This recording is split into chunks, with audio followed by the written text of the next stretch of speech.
Salut à tous, c'est Yarlik. Aujourd'hui, on se retrouve pour une nouvelle review d'une figurine développée par Best Toys et qui est sortie en septembre 2025. La figurine en question n'est autre que le personnage du Superior Spider-Man, comme vous pouvez le voir avec le logo ici. On a l'avant qui représente le torse du personnage. Sur la tranche, c'est plutôt les côtes. Et derrière, c'est le dos. On va passer en revue les blisters qui composent cette boîte. Alors, on a deux blisters. Le premier blister est avec la figurine, je l'ai déjà enlevé de sa boîte, avec les accessoires. Donc ici on a une tête non masquée, une tête à moitié masquée ici, je vais les enlever pour que vous puissiez voir un peu plus. On a une pléthore de mains, d'étoiles, et ici on a un Spider-Bot, qui je me permets de vous le montrer tout de suite, est ici, et il est assez bien détaillé je trouve. Il est en rouge et argenté chromé. Les détails sont vraiment jolis.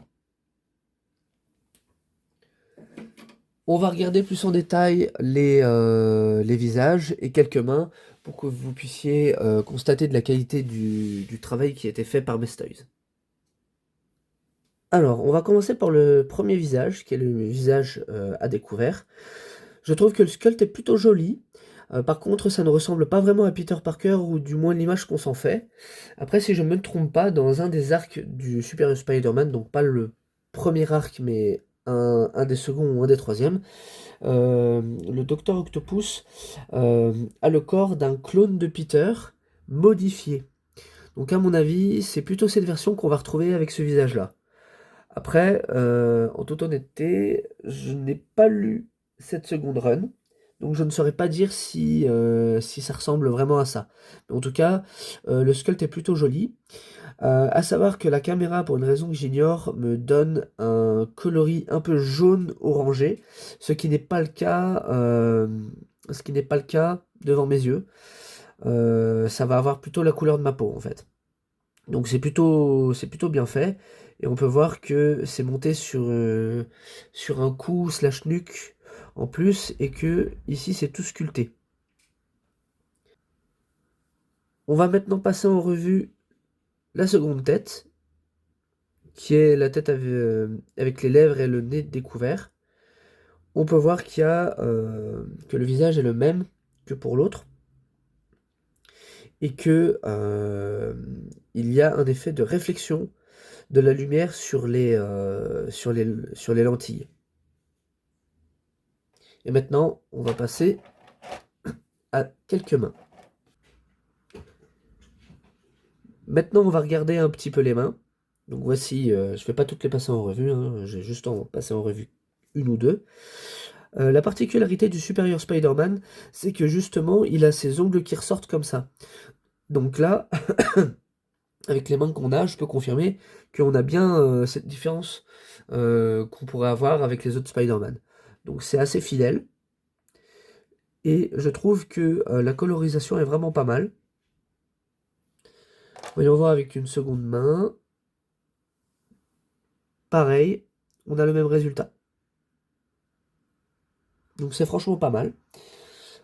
On va passer en revue maintenant la figurine et ses articulations. Et après, on va faire un petit comparatif avec une autre figurine de Superior Spider-Man qui est sortie il y a, je crois, soit l'année dernière, soit cette année.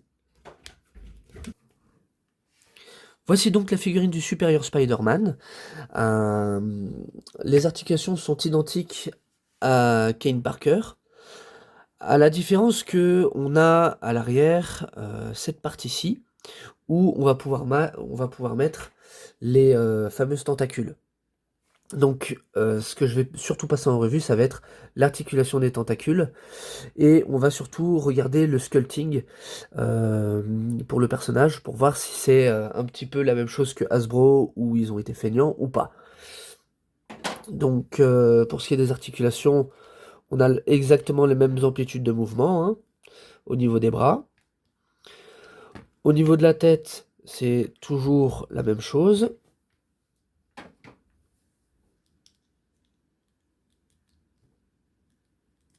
Tilt à gauche, tilt à droite.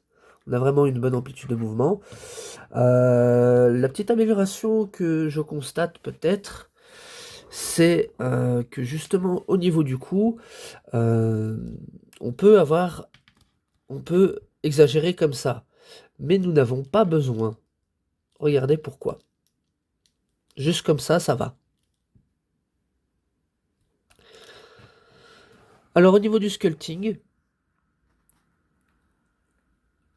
et c'est ça qui est le plus important avec cette figurine, c'est que contrairement à Hasbro, et c'est là où je vais commencer le comparatif avec Hasbro, c'est que nous avons vraiment du sculpting qui est fait au niveau du pattern de la toile d'araignée, ce qui n'est pas le cas avec la version de chez Hasbro, comme vous pouvez le voir ici.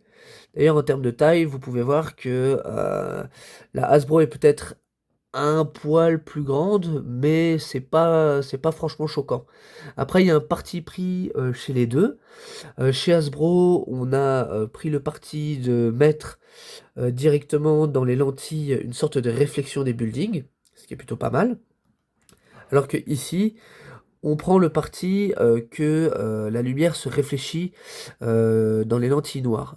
À savoir que les lentilles noires, euh, je ne crois pas que ce soit fidèle à ce qu'on a dans le comics. C'est plutôt supposé être dans ce genre-là. Après, vu que le but c'est que la lumière se réfléchisse, pour moi il n'y a pas de souci, ils peuvent prendre ce parti-là. Ce parti pris-là, pardon. Donc oui, au niveau du sculpting, vous pouvez voir que c'est franchement nickel.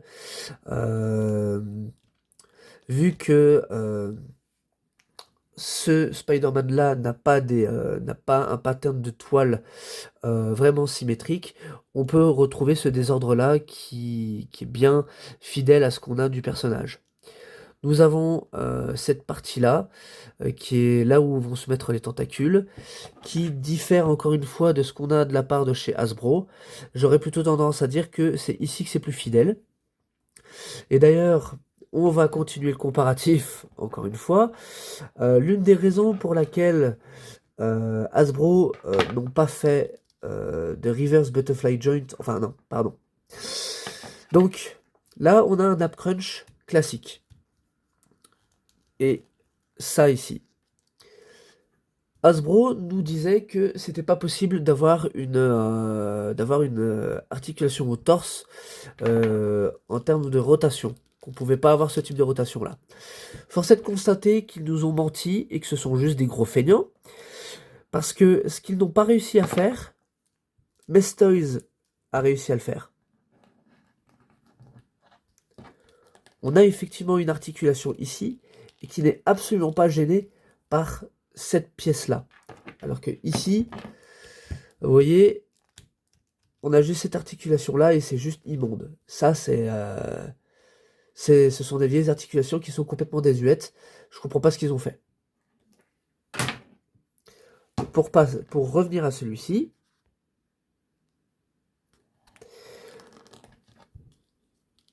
toutes les articulations sont fermes.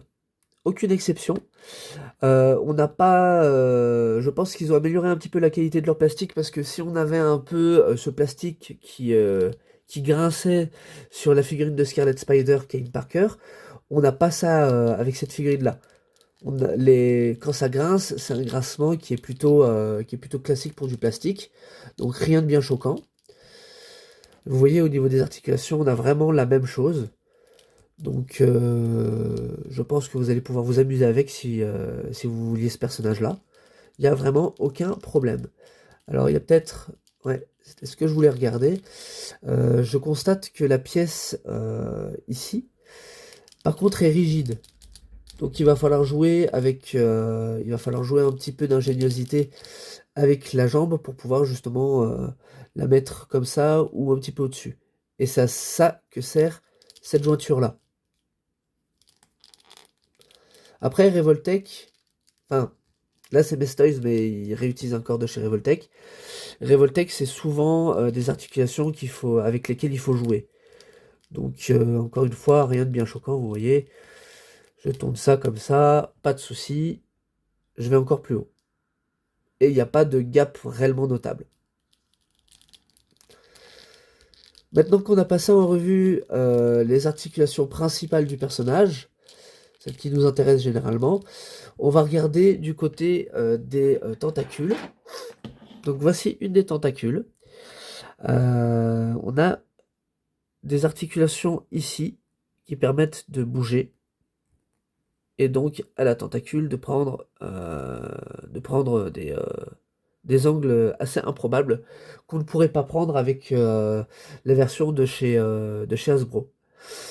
Pour tout vous dire, si j'ai acheté la Bestoys au départ, c'était pas pour ses qualités, c'était pour pouvoir améliorer la figurine de chez Hasbro.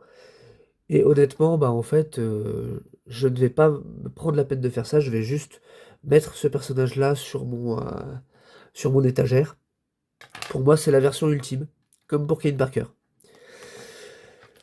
D'ailleurs, je vais vous mettre les différents Spider-Man qui sont exposés sur mon étagère en visu.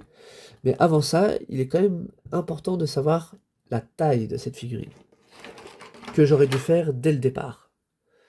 Alors, elle fait...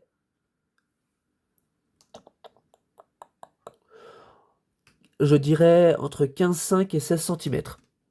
Donc c'est plutôt une bonne taille. Comparativement à la Hasbro qui, elle, fait, je pense, ouais, elle fait 16 cm. Donc voilà.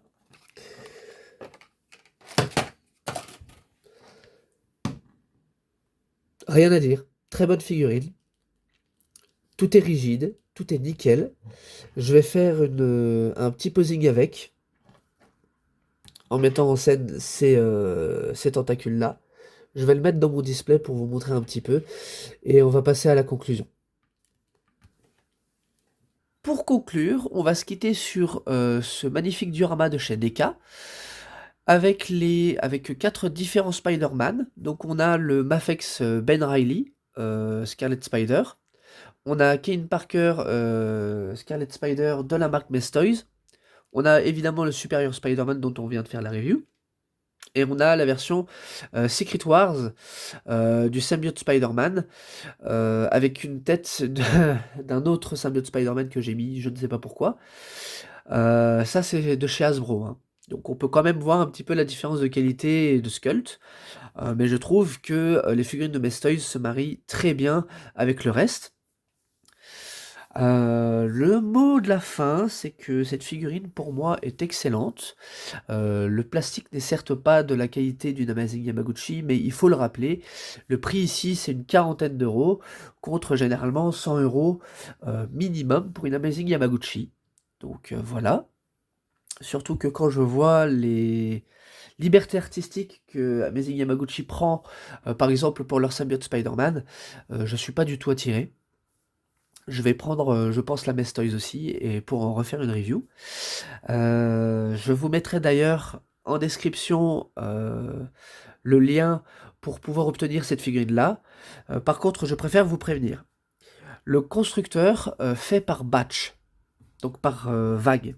Ils vont faire une première vague qu'ils vont vendre de septembre à octobre, on va dire. Ils ont un nombre d'exemplaires limité, ce qui fait que du coup, bah moi, quand je l'ai commandé en septembre, j'étais sur le batch de novembre. Donc si vous la commandez maintenant, avec le lien que je vais vous envoyer, si vous voyez que c'est en précommande, il ne faut pas vous inquiéter, et il faudra bien voir la date butoir qui est notée. Si c'est par exemple le 30 décembre, il faut vraiment attendre le 30 décembre, parce qu'ils ne pourront pas l'envoyer avant, vu qu'ils n'auront pas le stock adéquat. Sur ce, on va se quitter. Prenez bien soin de vous, et à la prochaine. Ciao, ciao!